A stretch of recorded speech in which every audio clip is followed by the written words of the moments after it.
Hello guys, আসসালামু আলাইকুম। Share করছি আপনাদের সাথে ছোট্ট একটি প্রয়োজনীয় মহিলাদের কিচেন আইটেমের খুবই প্রয়োজনীয় একটি জিনিস। আমি এখানে প্রথমে 1.5 কাপ লবণ দিয়েছি,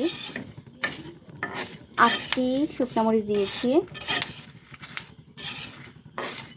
15 থেকে 17টি গোলমরিচের টুকরা দিয়েছি।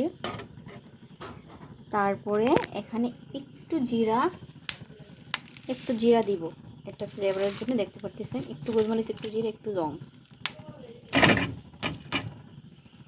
দিয়েছি। এগুলি একসাথে আমি মিক্স করে গরম করার পরে এটা আমি কেউ ব্লেন্ডারে করতে পারে, কেউ শিলপাটায় করতে পারে। পরে তারপর ব্লেন্ড করব। হয়ে গেল বাসায় তৈরি ঘরোয়া বিট লবণ তৈরি আপনারা এইভাবে করে বিট লবণ তৈরি করতে পারেন।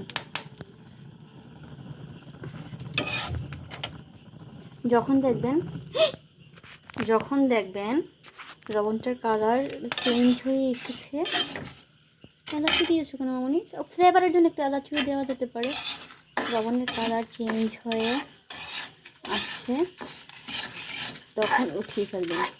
মরিচগুলো চুরি করবে, গোলমরিচটা চুরি হয়ে যায়, সবগুলো একসাথে ব্লেন্ড হলে যে কালারটা হয়ে যাবে বাদামি কালার।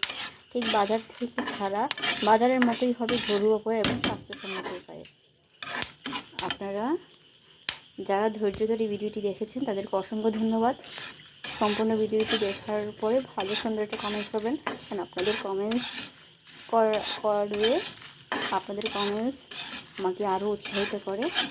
কিছু জানার থাকে জিজ্ঞেস করবেন, আর আমার জন্য বেশি বেশি দোয়া করবেন, বাচ্চাদের জন্য দোয়া করবেন। শখে, কোনো পেশা না, কোনো নেশাও না, বাট শেয়ার করতে আপনাদের কাছে ভালো লাগে।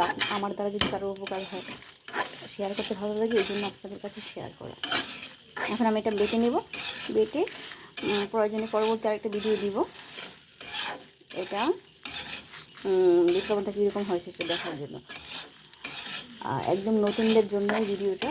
এই জন্য আমি একদম ভেঙে কথাগুলো বলছি যে এইভাবে একদম লবণটা যখন কালার হয়ে আসবে, কালারটা ছাড়বে, তখন আপনারা চুলাটা দিয়ে আছে মিডিয়াম টু লো, প্রথমে মিডিয়াম টু হাই, তারপর মিডিয়াম টু লো এইভাবে করবেন। আমার এখানে ঝাঁজ চলে আসছে, মনে হয় হয়ে গেছে।